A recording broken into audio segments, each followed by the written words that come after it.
Now let's dive deep into this big LGBTQ story for today. I'm Greg Shapiro, and let's clear up South Florida and Florida.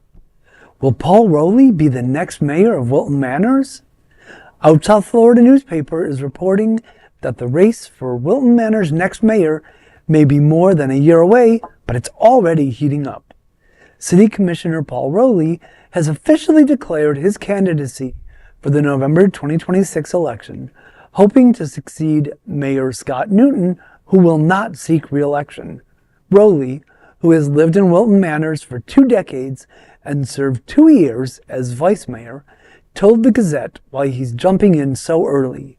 He said, quote, "I've been talking to residents one-on-one. I decided it was easier to come out early. I can plan for my campaign, and it tells other people who's already in the race," end quote. Out South Florida's senior reporter, John Hayden, reports his campaign will focus on infrastructure, growth, and public safety. Rolli also sees artificial intelligence as an untapped tool to streamline city services.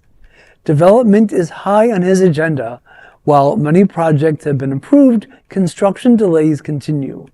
Rolli says it's time to revisit zoning codes and hear directly from experts. He's also open to revisiting height restrictions, noting that existing high-rises, such as Wilton Tower, haven't harmed neighborhoods. Public safety costs are climbing, with police, fire, and rescue contracts all outpacing inflation. Rolli insists quality comes with a price. He told Hayden, quote, "Everybody wants to keep the police. Well, you have to pay them," end quote.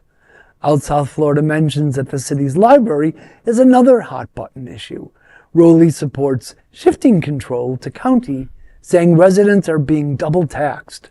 While acknowledging the library's children's programs, he argues modernization and volunteers can carry some of the load. If elected, Rolli would make history.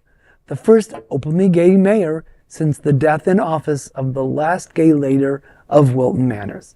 I mean, that to me, I don't know. I know that there are not only gay people living in Wilton Manors, but because it's such a high majority or a high number, I think it's going to be great to have a gay mayor representing. I just think if he wins. Yeah. You know, I just think that that's, and you know, in the same way I live in Fort Lauderdale, and it made me really happy that I have a gay mayor. Yeah. So I don't know. That's seems kind of strange. Not all queer politicians have had success. Lori Lightfoot in Chicago was not the best mayor, but we're not even going to talk about that right now. We're not going to talk about that. Well, listen, Paul Rolli has he's come to the table. You know, he's got his receipts, right? He has worked for us for decades. He has been a Wilton Manors tenant for over 2 decades. He was vice mayor. I mean, he's got all the receipts to show it, right? I don't think him being gay would make him a better mayor, right? It just, you know, we are a predominantly gay area, right? But that little sliver of Wilton Manors is just that little sliver, right? There's more to Wilton Manors that's not gay, right? You know, he would be the first out gay mayor, you know, for us, which would be fantastic. He wouldn't be the first out gay person running, where we've had quite a few that have tried to run on that same kind of deal, like, oh, I will be your first gay mayor and I'm here to represent you, and it's never panned out, you know. So I don't give that as a credit, as a plus anymore. You know, Scott Newton has been an incredible mayor. He has done so much, and I remember having Scott in my bed, and me having like some kind of animosity because he was straight, right? And asking him all the real difficult questions, and he had all the right answers for me, you know? And so, you know, he served us in so many ways. I love that, like, he's ready to step down, that he's not gonna, you know, run again as our mayor. There are rumors that he might run for commission seat, right? Which we're all fantastic about, you know, because again, he really is an incredible ally. You know, Paul Rolli, you know, he shows up, you know, he's always there for our community. I can't wait to hear more from him. And the fact that he's decided to announce this a year before, you know, I mean, it's refreshing from my seat, right? You know, you were able to speak to Mr. Rolli, weren't Yes, you, I Edward? was. Okay. So Paul Rolli has been a supporter of the chorus for many years, and he serves on the board of directors for us.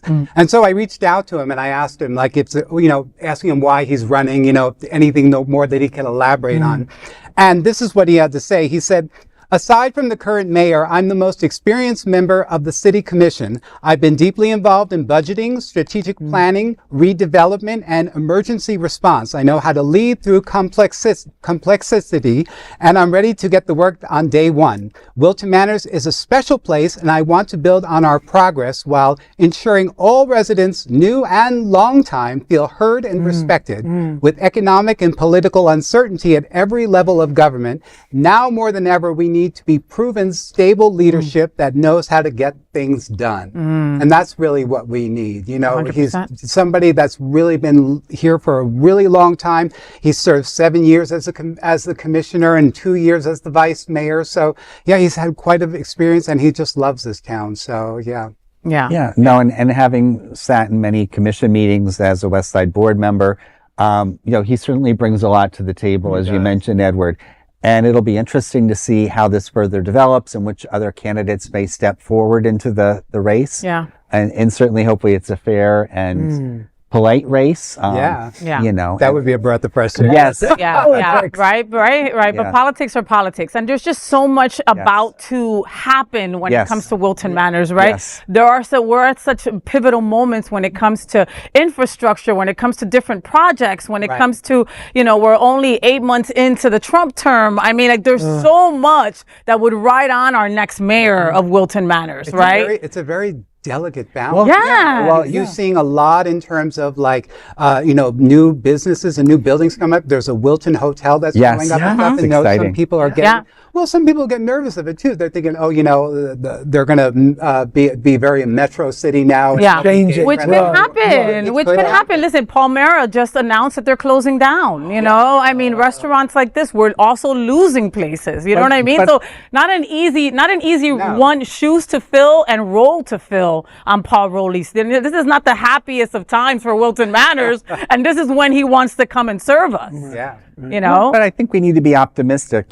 Projects like the hotel, it's coming to fruition. Some have not. But other cities like Fort Lauderdale, they probably could say the same thing, or Oakland Park. Things take time. We've had some developers sell the rights to other developers.